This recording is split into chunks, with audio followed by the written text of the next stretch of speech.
जब मैं घर से गुस्से में बड़बड़ाते हुए निकल आया था और बस स्टैंड की तरफ आगे बढ़ने लगा। मैं मन ही मन बड़बड़ा रहा था, पता नहीं कितने पैसे छुपा के रखे हैं, लेकिन मेरे लिए एक बाइक नहीं ले सकते।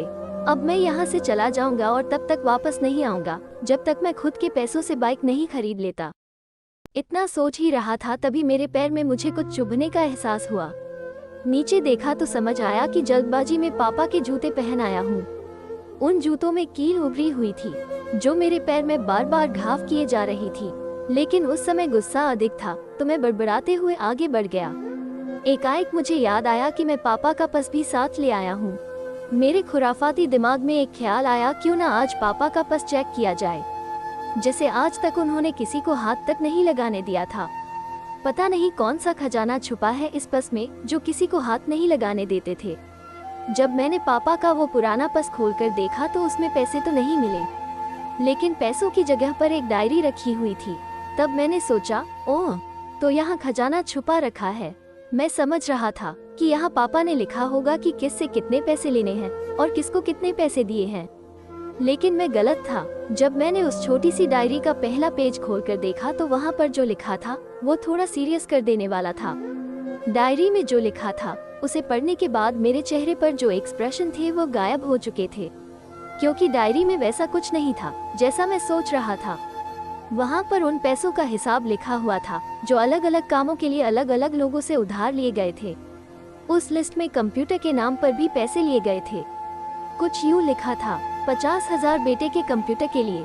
यह वही कंप्यूटर था जिसे मैं आज तक यूज कर रहा हूँ, लेकिन मुझे ये पता नहीं था उस कंप्यूटर को खरीदने के लिए पैसे कहाँ से आए थे। लेकिन आज पता चल रहा था।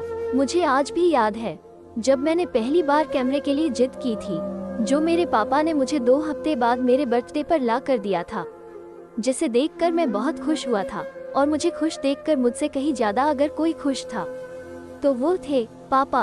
अब मेरे चेहरे से गुस्सा एकदम गायब हो चुका था। जब मैंने आगे का पन्ना पलटा तो वहाँ पर कुछ विशेष इच्छाएं लिखी हुई थी। पहली जो विश थी उसमें जो लिखा हुआ था, अच्छे जूते पहनना। ये बात मेरी कुछ समझ नहीं आई। तभी मेरा पाँव अचानक सड़क पर भरे हुए पानी पर जा पड़ा और तभी मेरे पाँव में कुछ गीलीपन होने का एहसास हुआ। जब मैंने जूता उतार कर देखा तो उसका तला टूटा हुआ था। ये देखकर मुझे डायरी में लिखी बात याद आ गई। तभी मुझे माँ पापा की कही बातें भी याद आ रही थी कि कैसे माँ जब कहा करती थी पापा से, अब तो जूते पुराने हो गए, नए ले लीजिए, तो पापा अक्सर यह कहकर टाल दिया करते थे, जूते अभी और चलेंगे, अभी कुछ दिन पहले तो लिए थे। मुझे आज समझ आ रहा था कि कितने दिन और चलेंगे। साथ ही साथ ये भी समझ आ रहा था कि पापा पर्स को क्यों छुपा कर रखते थे। तभी उस डायरी को पढ़ते हुए बस स्टैंड पर पड़ी बेंच पर आकर बैठ गया। अब उस डायरी का आखिरी पन्ना बचा हुआ था।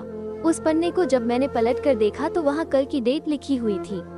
तारीख के नीचे लिखा हुआ था 50,000 रुपए बाइक के लिए। बस इतना पड़ा और दिमाग सन रह गया। अब मेरे मन में कोई शिकवा गिला नहीं बचा था, बस मेरी आंखों से आंसू चले जा रहे थे। मुझे आज तक नहीं पता तब मैं क्यों रोए जा रहा था। अब मैं जल्दी से घर की तरफ भागा, लेकिन जूतों की वो कील पाँव में अब तक घाव बनाने में कामयाब हो चुकी थी।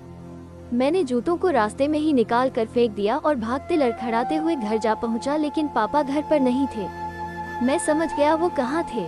मैं सीधा पास वाली बाइक एजेंसी की तरफ भागा।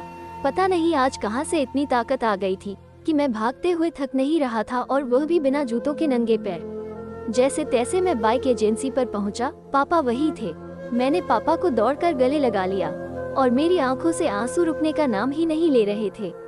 पापा को समझ नहीं पा रहे थे आखिर हो क्या रहा है, मैं क्यों रो रहा हूँ। मैंने पापा से कहा, पापा मुझे मोटरसाइकिल नहीं चाहिए, आप अपने लिए जूते ले लीजिए। अब आज से मैं जो भी करूँगा अपनी मेहनत से अपने बलबूते पर पढ़कर करूँगा।